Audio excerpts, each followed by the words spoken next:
At a major Hollywood studio, in a corner office of Sub-Basement D, the development executives toil in obscurity to reboot it. Welcome back, everybody. We are here in the corner office. It is the golden age of intellectual property, which means, whether we want it or not, all of our favorite franchises will be rebooted.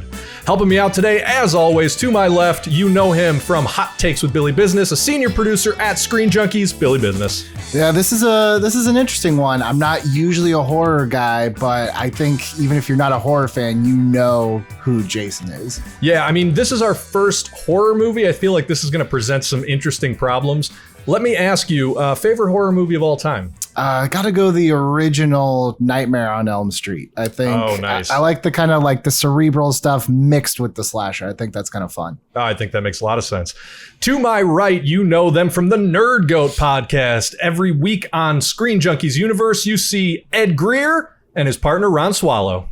That's right. How's it going? Good. How are you guys doing? So tired. Okay. Great way to start the show. Ron's bringing a lot of energy today. Let me ask you guys, favorite horror movie? I'd say The Joker. Hey,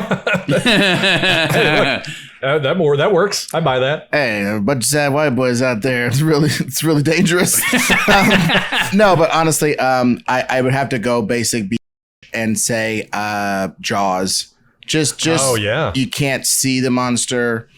The things your mind inputs into the whole process, the imagination required to be scared of barrels. You know what I mean? It's just amazing to me. Exactly. Ron? I've got two.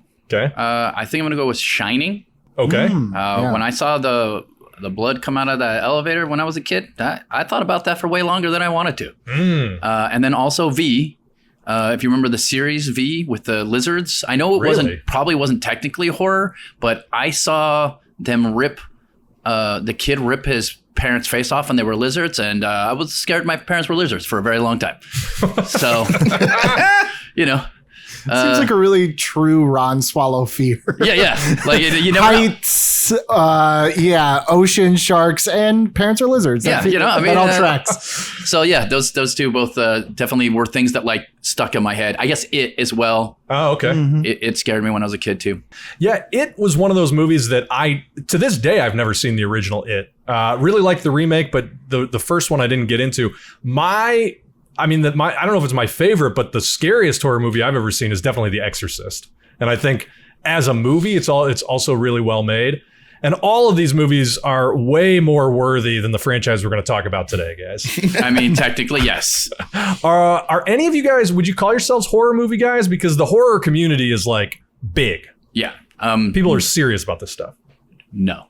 Okay. I have a pretty weak temperament when it comes to horror. I don't like jump scares. Like, I like horror movies if it doesn't completely scare me, which is counterintuitive. I like slasher movies because I feel like those are a little bit more. I just don't like the Exorcist. I can't do the demons, all that stuff. Can't do it. Yeah.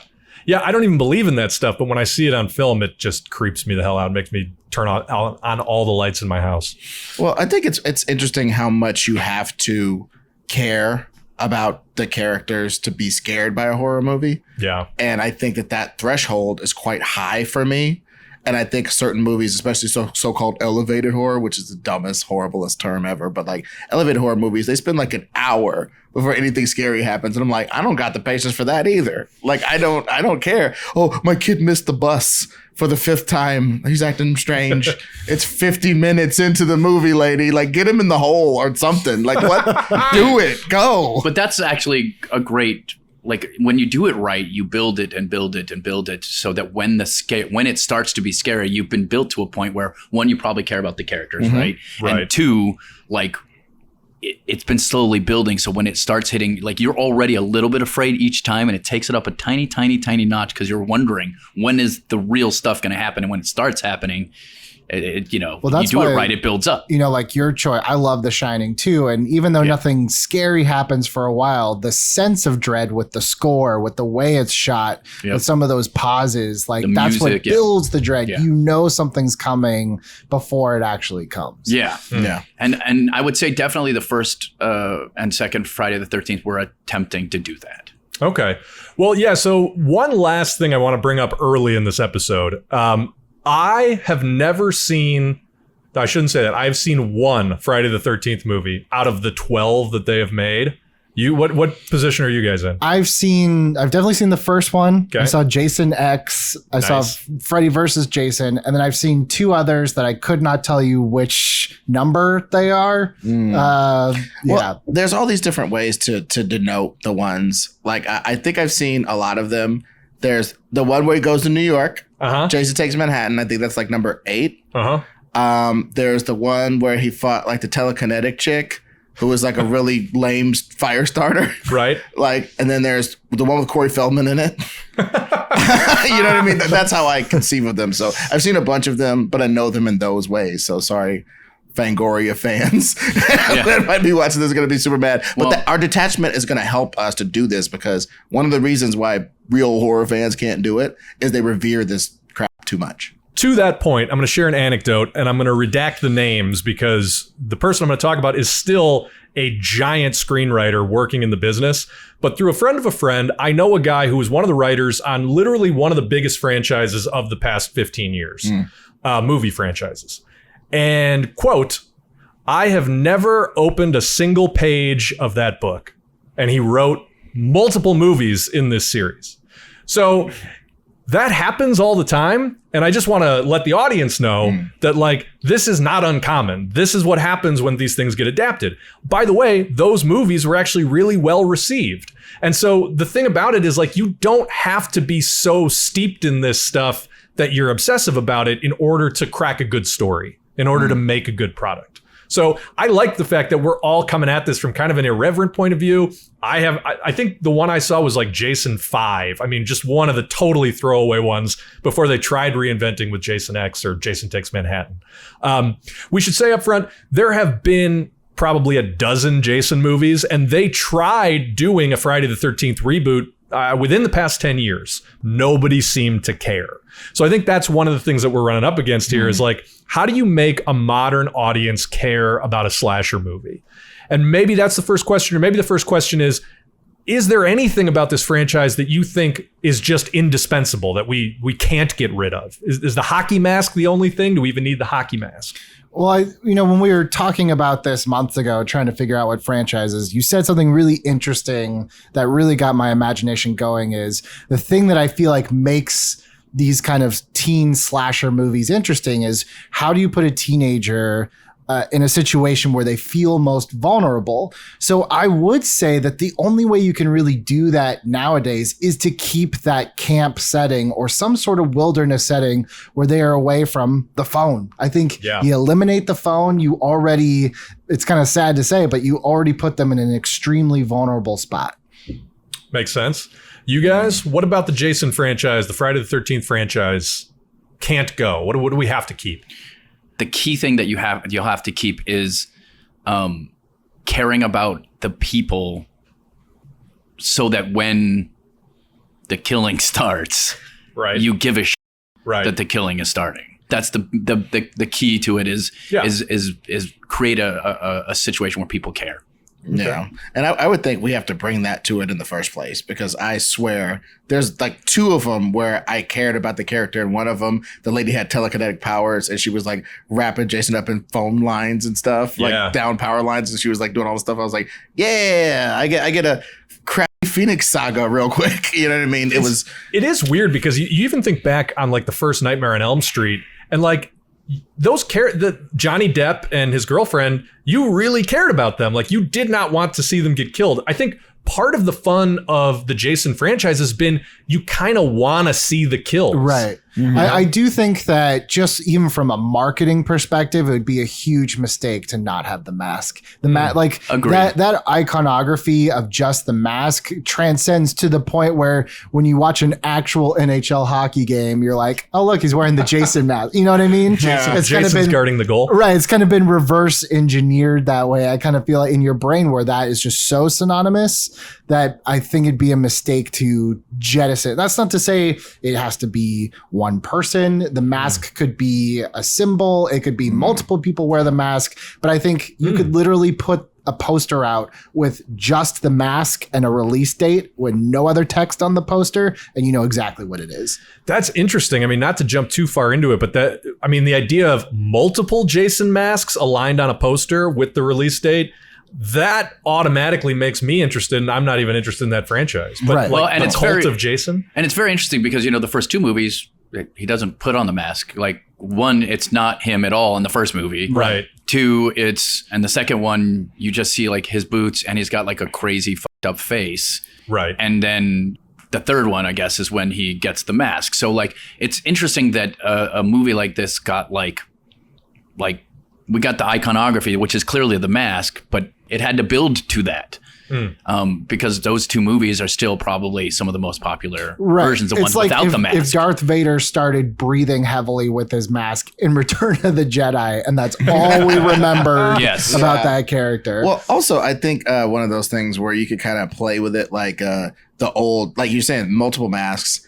There's like the old beat up, hockey equipment has changed, right? So you get that new one that's like all aerodynamic. It looks like a Transformers logo. Right. You get that new mask, and then you got that old beat up one that's at the bottom of a lake, and like the progression or something. Just as far as marketing. Well, let's jump into the question of what is the Friday the 13th franchise about, if anything? I feel like this is maybe a hard question to answer because, Halloween, everybody sort of interpreted it as like Michael Myers will kill you if you have sex. So it's sort of an anti. Well, yeah, but just to be clear, a little bit of that. But just to be clear, please. The distinction is Michael Myers was not wronged in any way. Yeah. The original sin aspect is very, very important in the Friday the 13th mythos. The fact that the people deserve on some level to die because they failed this little boy at the camp. And they killed his mom. Because in the second one, he's still alive, but his mom just didn't know. He's like living in the forest and he sees his mom get her head chopped off. And then that's why the second one, he comes back. He's like this weird monster living in a house. So and he's killing everybody. He's got like a weird symbol with his mom's head and candles around it. Are they like hill people? Are they like? I mean, his mom's not. The kid died in a lake. Right. Like the counselors were having sex instead of watching the kid, and then the kid dies in the lake because he's not a very good swimmer and he drowns. And if the people were watching, then they would have lived. And so she comes when they reopen the camp. She comes and kills all of them because she knows that some other kid will probably die. Like in her brain, she's thinking like she's doing it for her son. But what's strange about Jason, and I think to an extent kind of, like Freddy Krueger and even Michael Myers, is that through the course of these movies, you see this actually in professional wrestling a lot. It's like they're trying to get the heel, the bad guy, over. They want you to hate him.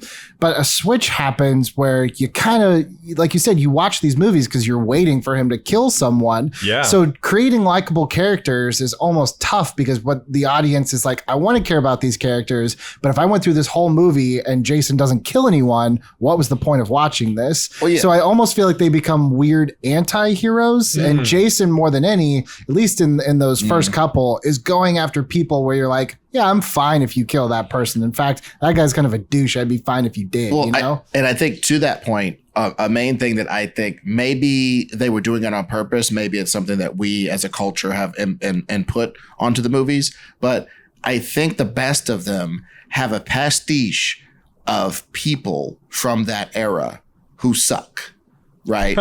And then they get killed off until you get to the least objectionable one at the end.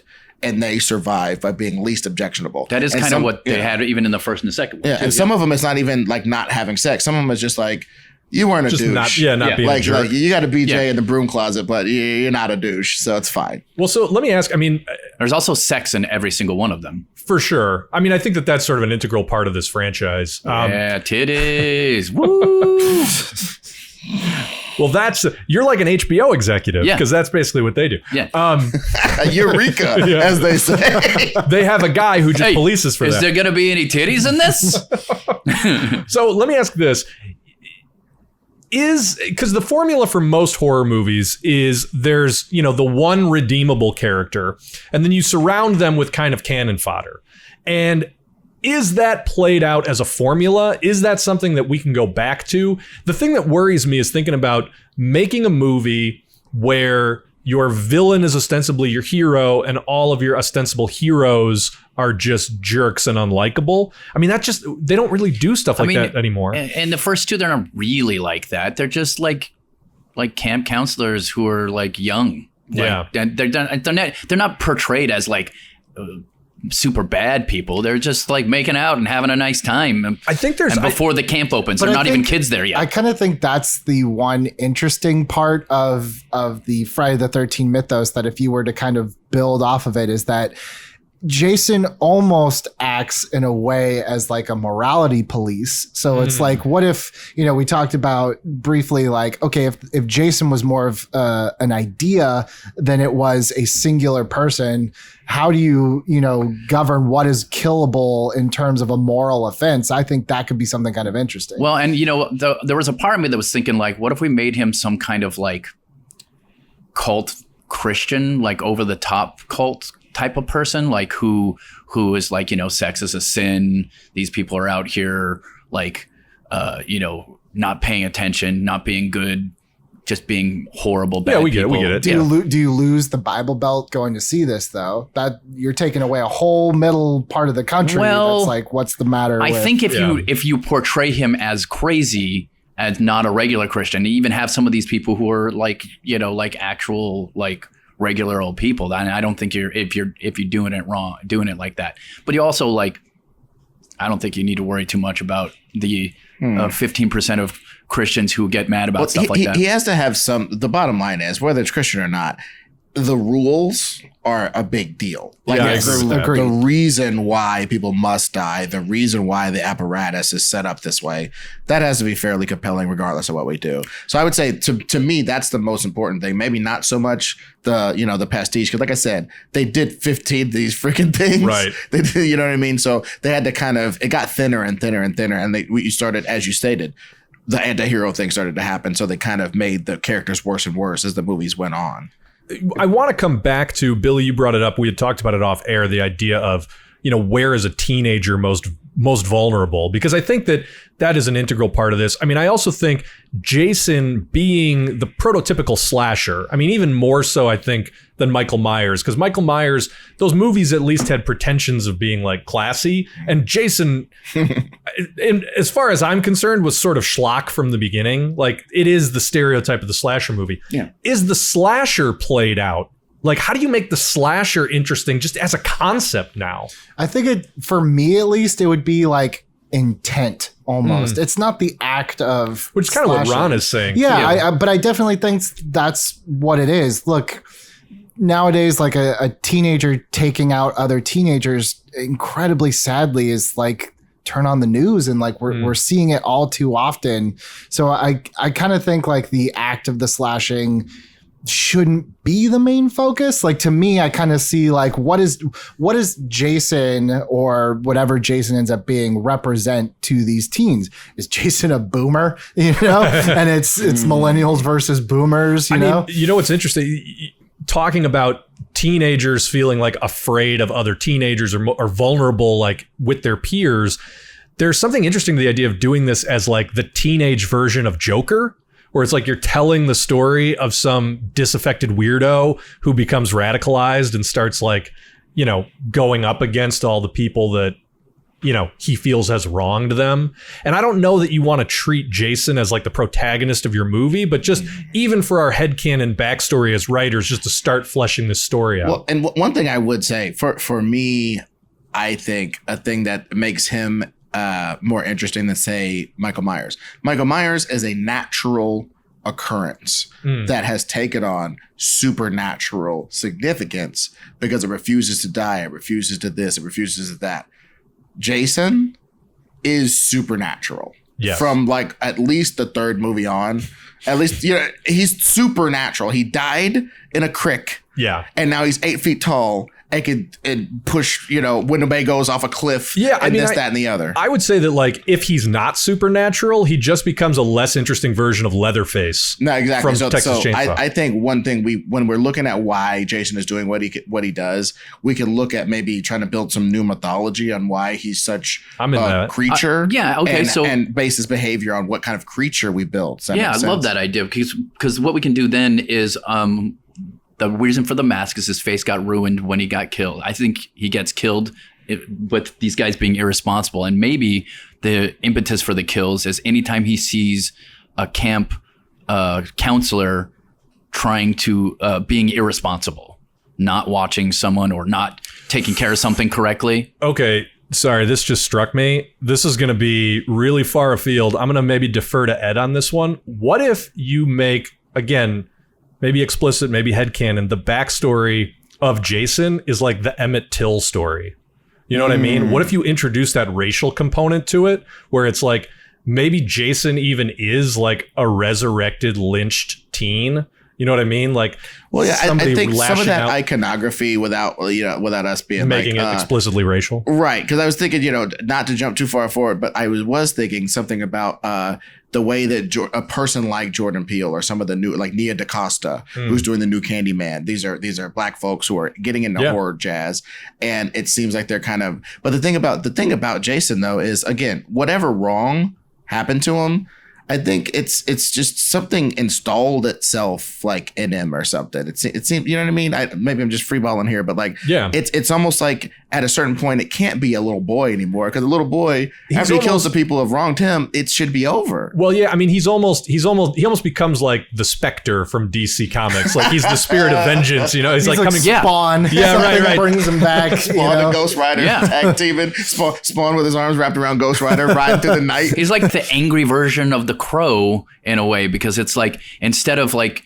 bringing justice, he's just getting revenge over and over again to satiate his need for being alive. So I guess that was my thing, and I could be wrong and swayed every other way, but I kind of felt like the franchise started getting lost in itself within the supernatural mythology because it never quite knew where it wanted to go.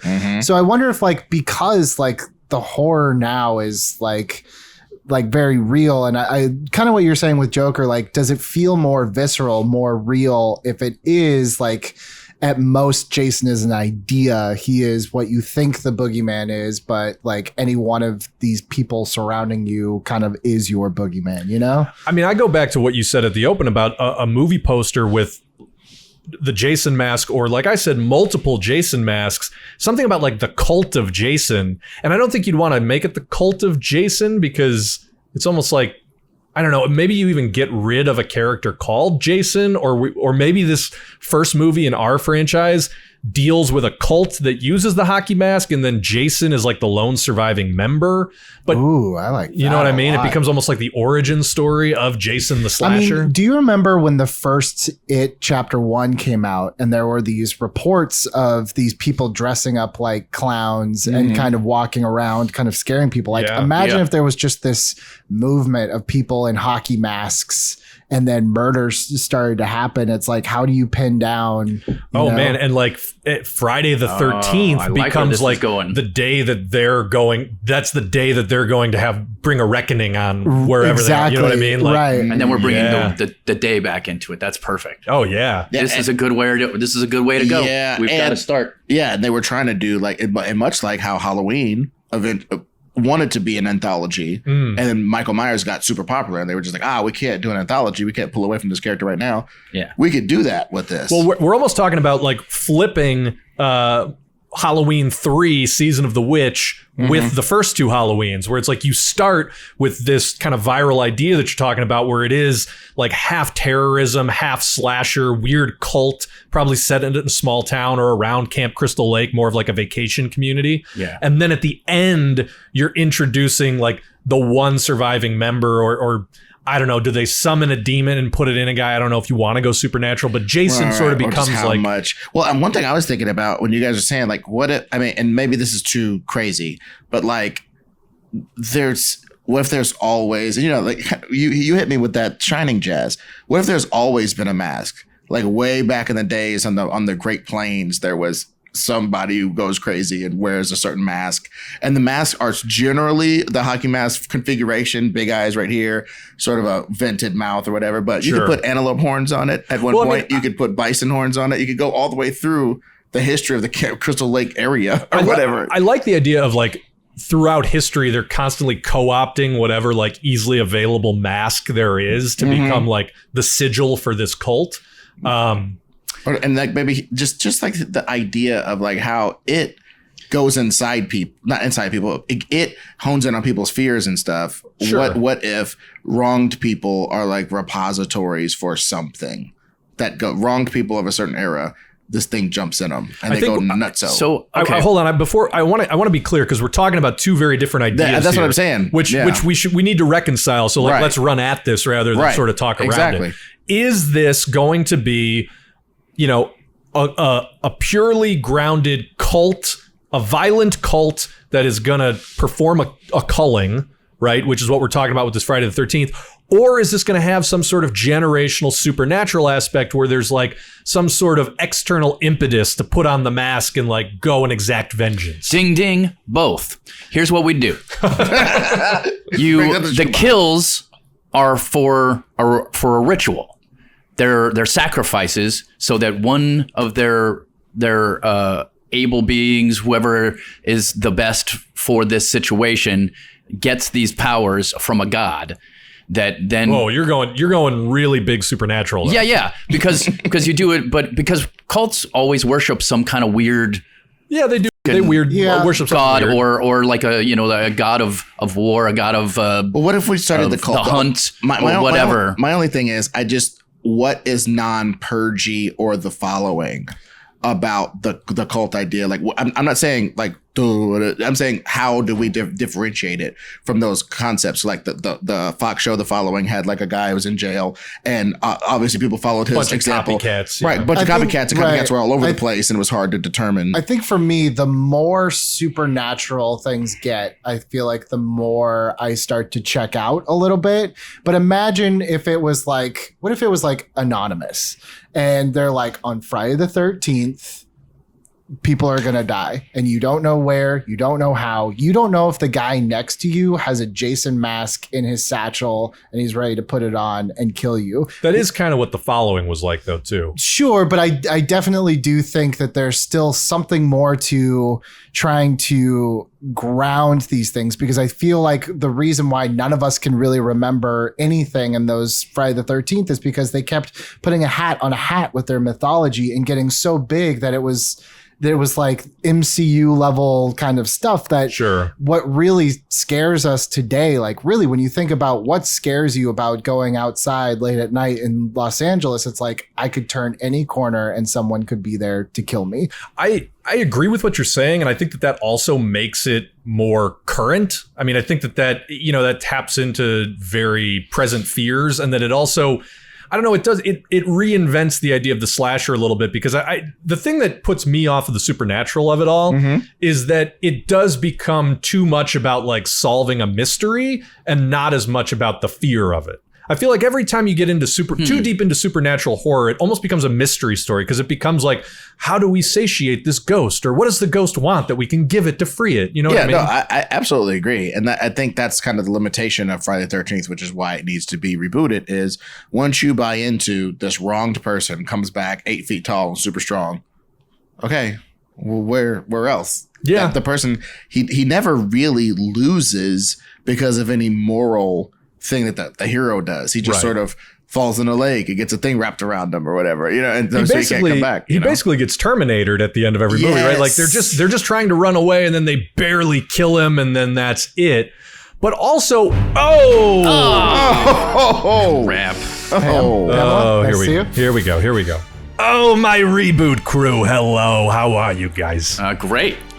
Happy New Year. Welcome back. Mazel tov on your wedding. Thank you. Me and Pamela are so happy. So happy. I can't even tell you. Me and Pam Anderson. I could have had any woman in the world, but the only one I wanted was Pam. It sounds very juicy. Very romantic. So guys, look, I know we're talking about this Friday the 13th reboot, and here's what I think. I don't care what you do with Jason, but I'm telling you right now, we need to cast Taylor Swift in this movie. You cast Taylor Swift in this movie. You make this a Taylor Swift vehicle. We're all gonna be pissing dollar bills. That doesn't sound comfortable at all, but you're the boss. Yeah, I like. How many kidney stones have you passed? Gentlemen,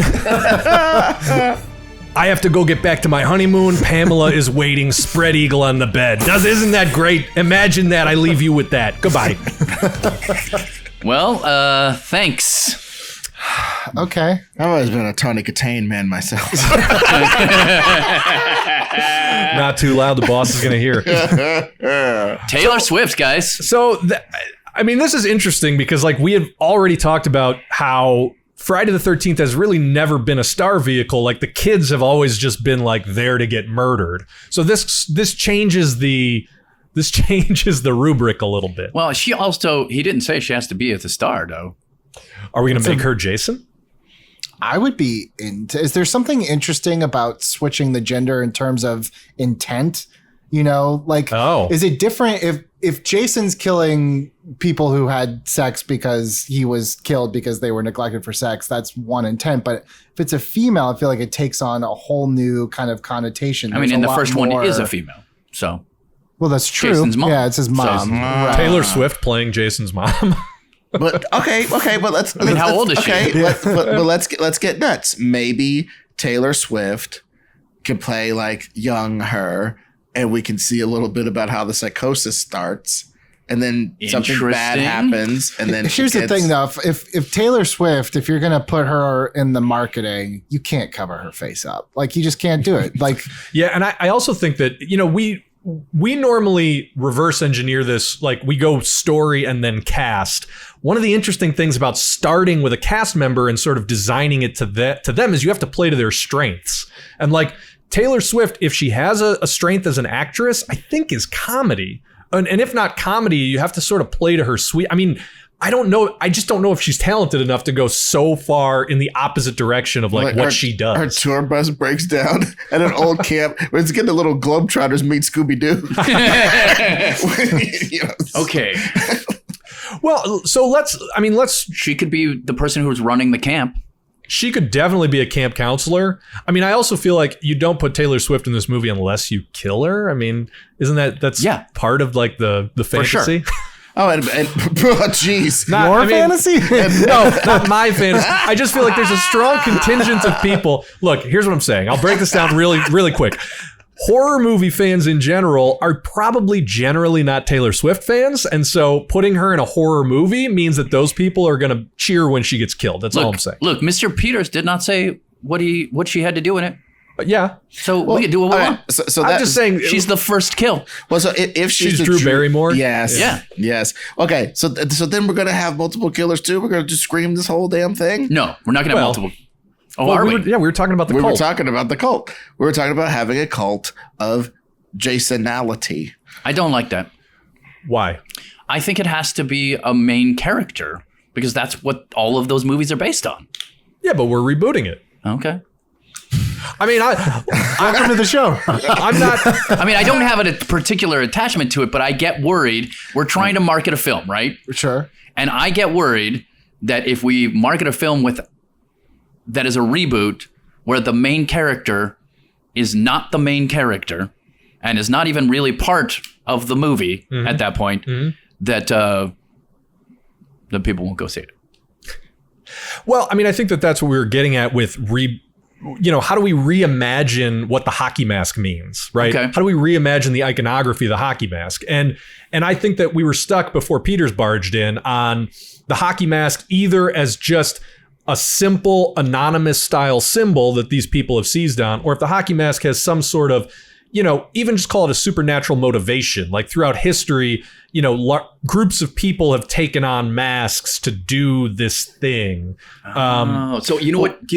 Okay. Well, what if we split the difference by this with I think Jason? it's probably going where I'm thinking. Yeah, maybe the Jason character, whoever the Jason person is, male or female, discovers this ancient iconography and it cultizes and radicalizes them to take this particular tack and killing fools, because they're wronged. You know what I mean? It's like they didn't have to go through the whole mythology of it. They read this made up story about this area being haunted by the spirit or whatever. And whether it's just true psychosis or true supernatural stuff, we can leave that. I see. It's almost like the sad but true case of like Slender Man, where it's like these two girls latched onto this essentially fairy. I mean, I don't think necessarily we should do this, but you could almost take it somewhat meta, like two people that latch on to the Friday the 13th. They believe it's real. Okay. Yeah. They believe it's real. So then we don't have to say technically that it's not or is. What if we really lean into that Slender Man true story where our main characters are like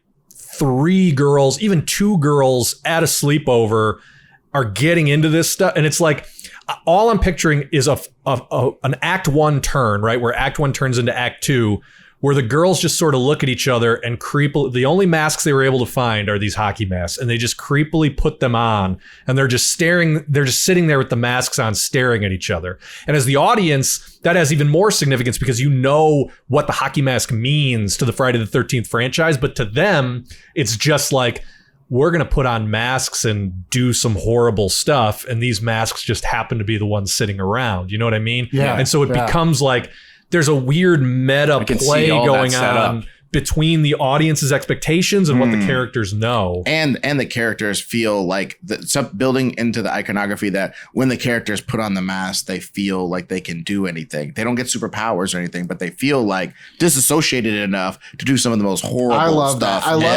love using the mask to disassociate your brain with what you're actually doing. Yeah. Because then it's like, we're not overtly saying it's supernatural, but if you wanted to, you could fill in the blanks that something about that mask is evil, you know? Well, yeah. And I mean, something about just the very act of putting on a mask becomes sort of evil. Like, I wouldn't want to make a movie as slow as this, but just thinking about how It Follows turns something so benign into something so creepy, right? Which is just somebody who's walking straight at you and not stopping becomes like this horrible anxiety-inducing thing. I'm thinking through this whole movie, every time anybody covers it's like, somebody pulls a curtain and it covers their face, or somebody, has a towel and just pauses and the towel is covering their face. Just anytime somebody covers their face turns into like this real, oh God, like what's about to happen? Fight or flight that sort of happened. Yeah. So then I guess we just have to kind of really think like,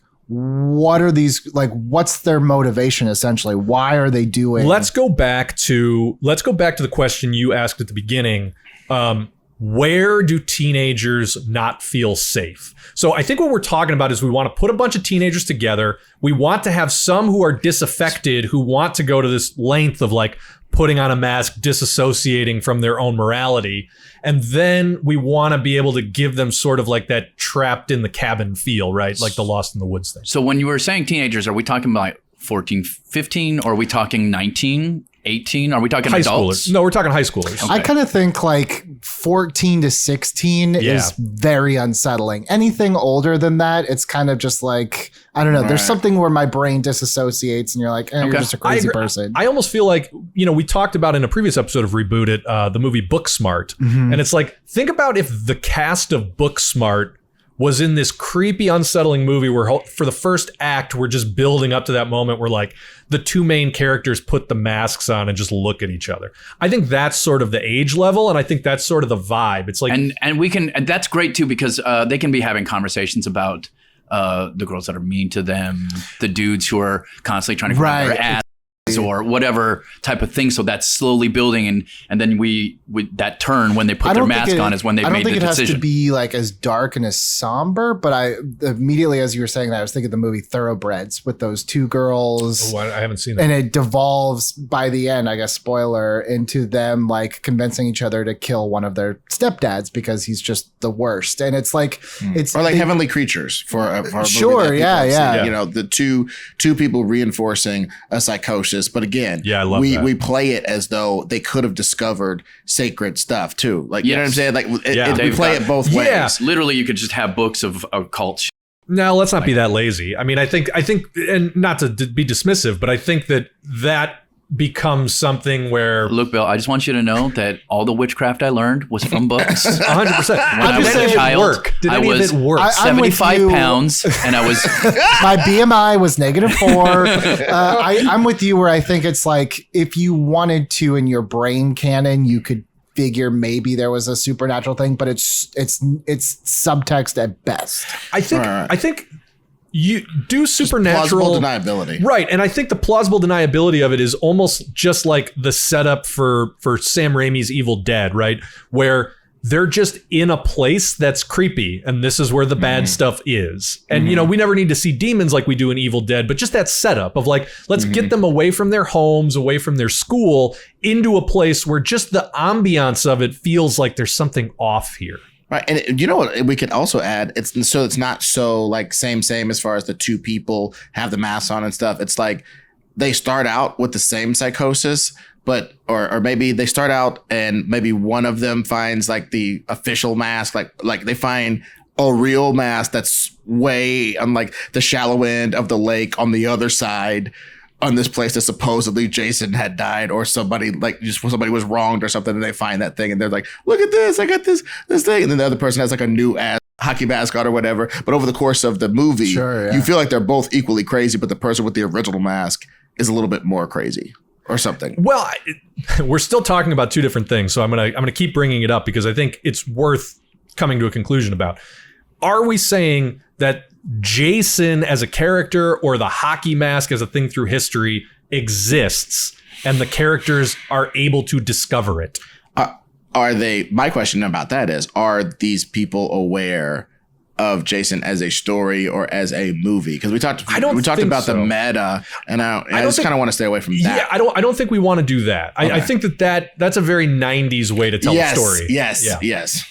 I think I'm only bringing this up because I feel like there should be, as much as I love the visual, right, of like masks through history, and I really do. I think that could be awesome.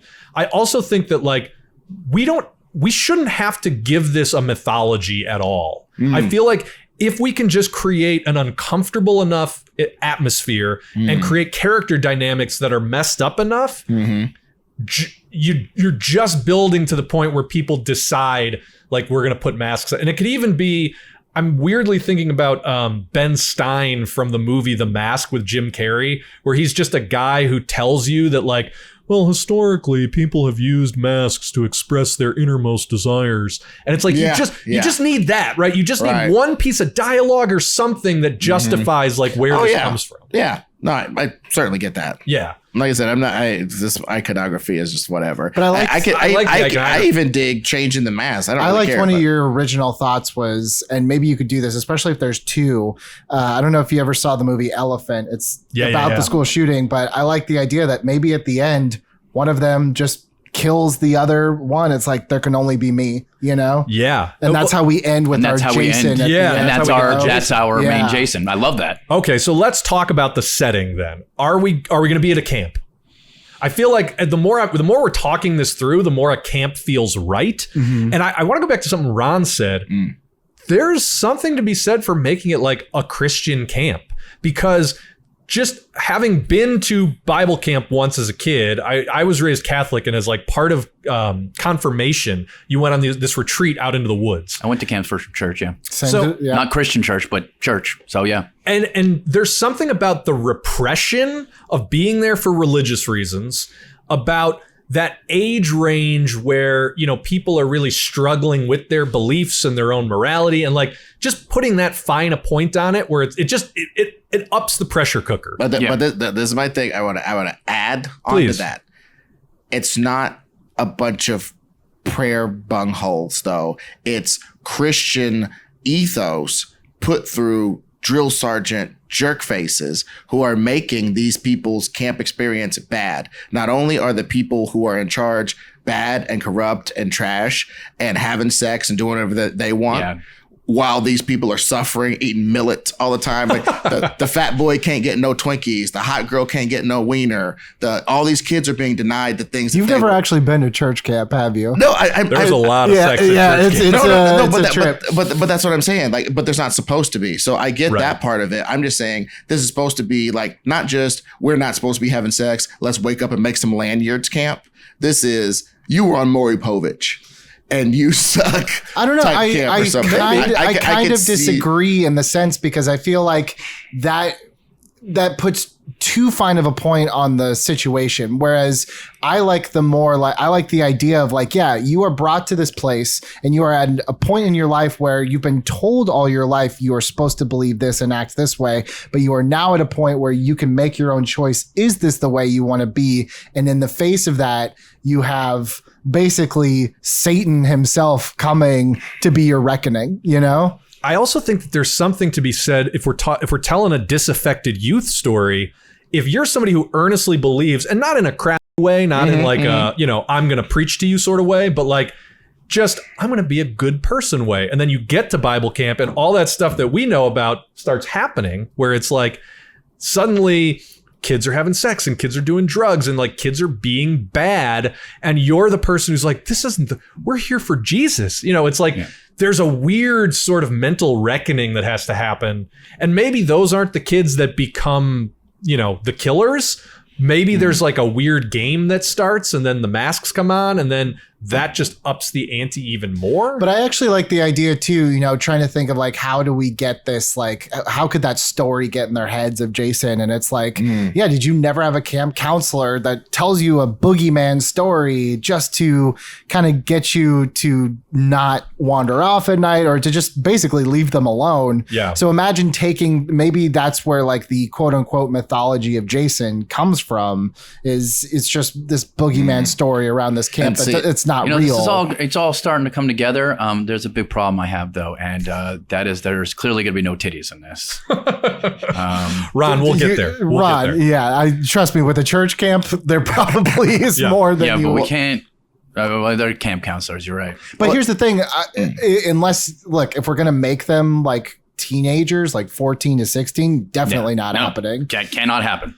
Right, but I mean, you could also have. But we have camp counselors. The camp counselors. Also, I don't think that like titties and nudity. Like, I think this is a chance to actually elevate it past what a quote unquote slasher is. I agree and with also, that. just for business purposes, I'm sorry. If this ain't PG-13, then we got to just up the violence outrageously then. You know what I mean? You're right. Because if it's PG-13 and it's scary enough, we're going to make a mint, guys. What was it, PG-13? Yes. Was it?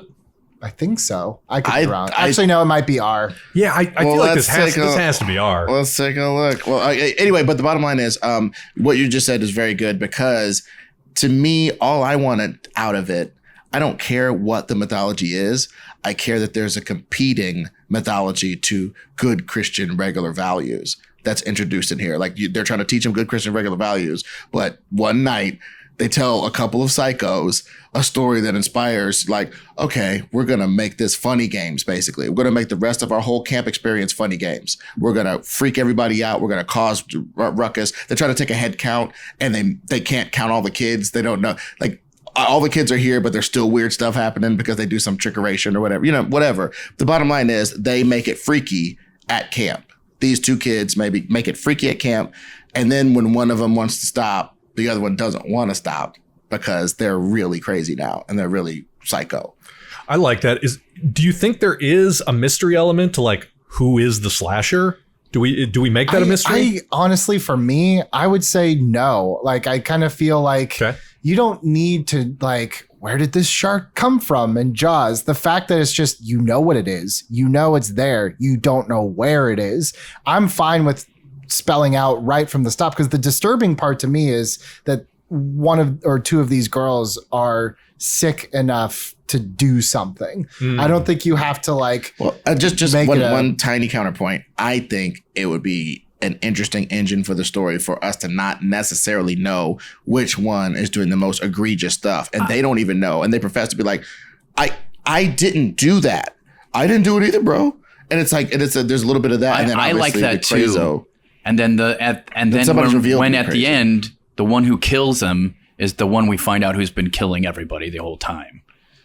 Because that makes a lot of sense. Are we saying there's only one killer? I don't know. I mean, it's a possibility. Like if one of them. If there's two, just make it different from Scream. Let's just end up making it way different than Scream. But the reason I think we're going down the Scream road regardless, because you know, just that idea of like, okay, we're a group of high school kids. People are getting killed. We think it's somebody who's in our clique. We don't know who it is. There's going to be misdirects. We're going to think it's this guy, but it's really this guy. And then at the end, there's one big more twist. I mean, just structurally and the way that they use the slasher, that is Scream. So I think leaning more into the elephant of it, leaning more into like, this isn't, you know, a bloody good time. This is like a disturbing. I go back to Joker, and I'm not trying to push that, but just as I'm thinking through, that becomes the tone of this. That's kind of where my head is too. These two are pushing each other to become crazier that's where and crazier. We are. It's like, I feel like you have to reinvent what a slasher movie is, and the fact that it's not a whodunit, it's a disturbing look at the spiral of two. In this case, two people. I think the horror comes from just like you're more chilled than you are, you know. Yeah, I think it needs titillated, I guess. And I think there definitely needs to be some really gory, gnarly kills, because that's a hallmark of the Friday the 13th franchise. Absolutely. And I think we're still setting ourselves up for that. But I think the thing that we don't get in this movie is like, the girl runs screaming through the woods as the killer's out of focus behind her, and then eventually the killer catches up with her out of nowhere and slashes her in a really horrible way. You mean the entire first Friday the 13th? I mean, basically all the Friday the 13th. Yeah. I'm saying we're going to reject that completely, unless you guys feel strongly that we don't. No. I think that there's such an if there's any switch. of that, that's at the end with the one person who I guess we will possibly make survive, or do we want to even have survivors? I mean, here's where I'm at. I don't mind there being more than one killer in not a whodunit way, in that culty way that we were talking about to begin with, where it's like, maybe there's a group of, maybe it's more than two girls, maybe it's three girls, maybe it's four girls, but there is this close group of friends, and they're kind of outsiders, and just through a series of things at the beginning, they're more and more alienated, and then they get to that moment where the masks come on. I would love that, as long as they think they're the clique that's doing the murdering. And then they start getting a little murder. And that's where it actually gets scary, because it isn't just us staring at everybody, staring daggers at everybody, and then getting back at them. It's, where's Tracy? Oh my God. Like, somebody super murder death killed Tracy, and Tracy was one of the original crazos. Well, this is horrifying now. Yeah. I love that. I love that. And I think that it's not, again, it's not even the whodunit. I think you could just show the whole thing. Exactly. You could show Stacy killing Tracy or whatever it is. Right. And it just becomes this descent. I mean, that's what it should be, right? It should be a descent into madness. It's like The Shining. What is going on the way back around? Yeah, I actually like that idea. This group of teenage girls who have been pushed too far, and maybe at first you think you're on their side, but then like they just get demonically horrific with what they're doing. And you're like, oh, I no longer support this. Like, this isn't fun anymore, if it ever was. You know what I mean? Like, I love that. Doing that to your audience. And then it's like the Crystal Lake tragedy becomes this thing where it's like that. It's I hate to keep using it because it really was a sad kind of situation, but it's like the Slender Man thing, where it's like this news story of these girls who just murdered an entire camp, you know? Yeah.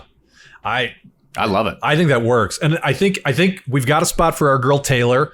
Taylor Swift could definitely be one of the Christian camp counselors. Right. That's what we're doing. Mm-hmm. Yeah. I mean, and that's what you said. And I think that's where the movie could be brilliant is if she's one of the first to go and you're kind of cheering and you're like, this is fun.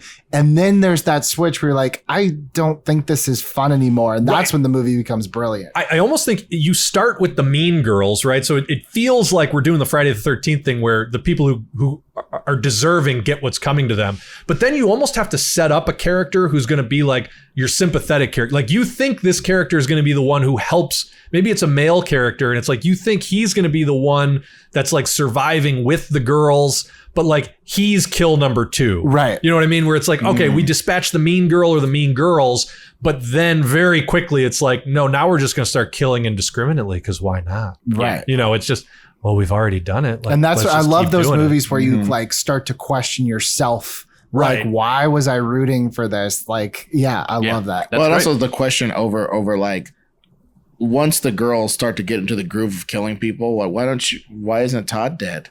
Todd's a piece of crap. I love that. Todd's a piece of crap. I thought we were going to kill Todd. Well, I was just thinking. I know what you were thinking. Yes, you know what I mean? And you play it like a very banal teen girl conversation, like about their friends at school. Yeah. But it's like, but it's somebody's life. Yeah. It's like, I think he deserves to die. And then you could even make this movie. Maybe this is a bridge too far, but you can make this movie like the worst nightmare of a men's rights advocate, like one of those, you know what I mean? So it's like these girls are just getting away with it because they're kind of like cute and pretty and unassuming, so that they just decide for like the smallest transgression, we're going to go kill that guy. And nobody suspects them because they're like, they're just harmless teenage girls. Right. There's some weird sort of horror there, and like you could almost, maybe it gets to the point where it's like you're almost wondering, like, is this satire? Like, I just don't even know. I mean, this Heather's tack is tracking for me. I like if the Heather's girls were all Winona Ryder and Christian Slater, and then the whole thing breaks down to Winona Ryder and Christian Slater. At the very end. I can dig that. Okay. Well, so then the question sort of becomes, who are our main characters? And I think that might be tough because it's you almost want to do what they did in the movie Booksmart, which is, can we just get some promising young talent and break them in this movie? Because really, especially if you've got Taylor Swift in there, you let her be the marquee name. You maybe cast another sort of like teen heartthrob. You can cast like Noah Centineo or Shawn Mendes or like one of these guys as one of the other camp counselors. Yeah. And you know what's crazy? Like I do think maybe, okay, I know you guys don't like mystery, but Damon Lindelof is my dad. And he said, no, I'm just thinking the kid that when we're in the movie and we haven't gotten to the point where we're blatantly going, these girls are psycho yet, because I don't think that's where we should start. I don't think that's productive. That's probably like the midpoint of the movie. Yeah. So until that point, there is a strange kid. And his name is Jason? We're focusing on a strange kid who's being strange, idea. being odd. And it's not a red herring, because obviously we're going to flip that at midpoint, not late. We're not going to try to shock anybody. Right. But that kid ends up being being maybe last kill or a survivor or something, because he was just so odd that he was out of all the social groups until it was time to like fight back or something. And he can observe everything. I love the idea of making the survivor of our Friday the 13th movie the weird kid named Jason. Like, we should 100% do that. Yeah. I think that's awesome. I think in order for you to really because the next one maybe not. I think in order for you to really grasp like the weight of the situation, you almost don't want to distract with the casting of the killer girls. You want it to be someone that you don't know, so you feel like relatively unknown. Exactly. Right. Either that, or you get like, Ariana Grande, like supporting character from a Disney Channel show. Ariana Grande, Billie Eilish. I'm not freaking. There's the something to be said band. for that. Something to be said for that. No, I'm just saying that type of person though, where like before she broke as like an adult artist, she was like the friend on a Disney Channel show. Yeah, except for one of those could be the girl who played X-23. Daphne Keane. Yeah. I'm saying like, I don't think I wouldn't want, and I'm blanking on her name, but like 11 from Stranger Things, like immediately I'm out of it. Right. I agree with that. I mean, I think it's almost like you want them to be faceless or nameless just because that is what Jason was in the original movie. You know, And you like, just find the best cast you can. Well, yeah, and the thing is, we're thinking about it so much from the antagonists, who are the protagonists in this inverted. Right. But it's much like how Die Hard, Hans Gruber's the hero, and Homeboy's the monkey in the wrench messing his stuff up. So we're looking at this Friday the 13th in that manner right now. Yeah. But like Taylor Swift and some guy, Bill Hader, Timothy Olyphant, somebody likable, these guys are the pillars of the church camp. And they're trying to hold it together. There's a murder. There's a person who drowns in the creek, or somebody breaks their neck on the gymnastic mat, or whatever the hell. And they're trying to be like, dude, I don't know. The phones aren't working. I can't call put the dead kid in the barn. Jesus, this is nuts. And we're watching these people come apart under this pressure of all these murders. I mean, you could do an Alfred Hitchcock Psycho thing where like you literally play Taylor Swift and one or two other people who are names as the heroes of the story, and then at the midpoint they all die, and then for the rest of the movie it's just this hellish descent into madness. And then that's the thing. That's what makes it Lord of the Flies, and they're cut off from everything. Oh, because all the counselors go first. Yes. That's why nobody calls the cops. That's why nobody comes over the hill with the sheriff. Now, and the best thing is for phones, to cover phones. This is what the camp counselors. Sealed them up when they showed up. Phone 100%. And they're the only ones who know where they are, so no one can find their phones. Or they're the only ones who can get in there, which gives our characters a means of we got to get to the phone shit. Phones, And then Jason and everybody's around the phone. Well, the killers are around the phone shit. I love it. Nice. Who's directing this movie? So I had some outside the box suggestions. Okay. I kind of think for this, I would lean more towards the teen side of it. And actually one movie that came to my mind was Bo Burnham's 8th Grade. And the reason is because the scene where she's in the car with that kid was the scariest scene I had seen all year. I was like, get out of that car, get out of that car, get out of that car. The way that he shot that, the way that he did that. So that was kind of my suggestion would be Bo Burnham. Interesting. That's awesome. You know what though? I mean, the cinematic vocabulary of comedy is so similar to horror. Right. I mean, just that setup, payoff, misdirect, surprise. And also, when she's about to go to the pool party and get down to her bathing suit in front of her friends for like the first time, that's shot like Psycho or something. I mean, puberty is just scary in general. Exactly. So, yeah. So he can get like a ringing terror out of a towel type jazz. He can do that. I was thinking also too, like Greta Gerwig, thinking based off like Lady Bird, kind of like, I really think like showing like, if you really get someone who understands, like you just said, the horrors of reality of just growing up in puberty, and like, that to me is the key. So those would be my two suggestions, either Greta Gerwig or Bo Burnham. The only other person that I think is even competing with that at all is Jeremy Saulnier.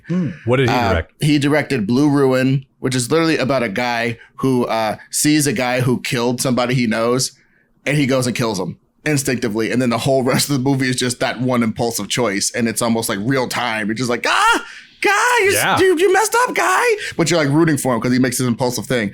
And he did a thing called Green Room. Oh, yeah. That Green Room. Starred, awesome. Jean-Luc Picard and them. Yep. And Jean-Luc Picard as a weird slasher, right? Like he was the villain of that movie. Well, Jean-Luc, what's his name? Patrick Stewart.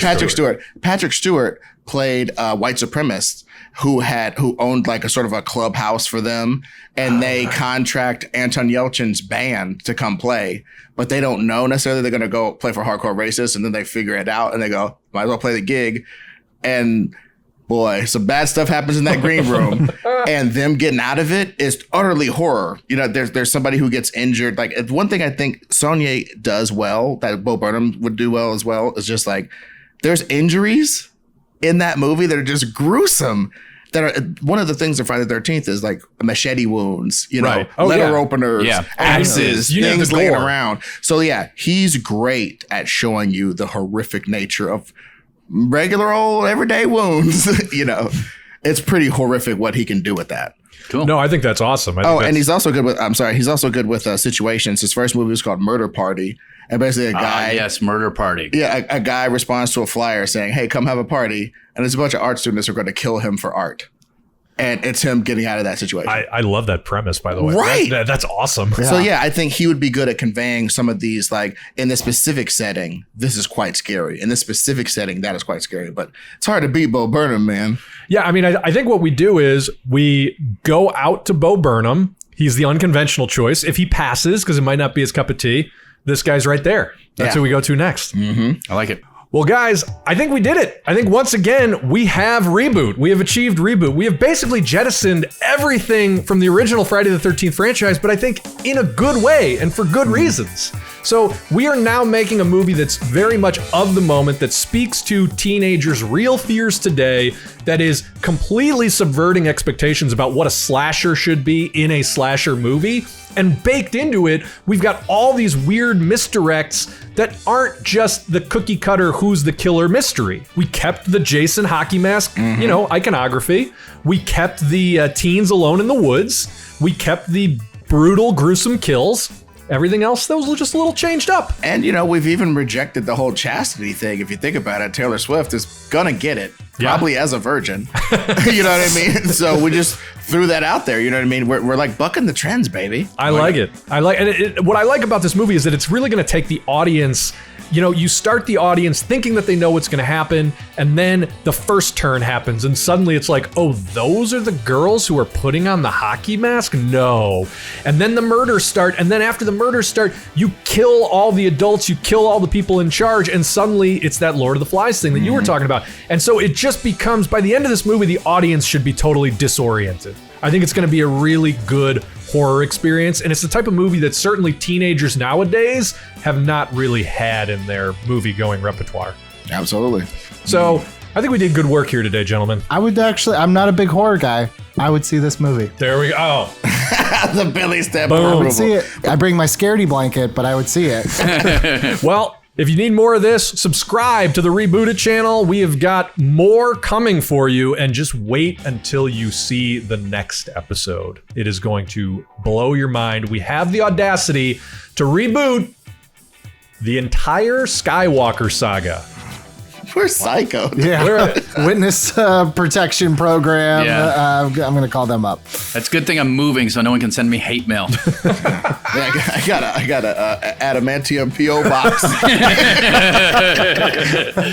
The hate mail we're gonna get. Oh, bring it all on, people. Bring it all on. The hate holograms. In the meantime, if you want more from us, you can go to Hot Takes with Billy Business, the podcast hosted by Billy Business, or go to the Nerd Goat podcast, produced by yours truly, hosted by Ed Greer, Ron Swallow. Yep. Both podcasts are very worth your time. For Billy Business, Ron Swallow, and Ed Greer, I'm producer Bill. Catch you next time.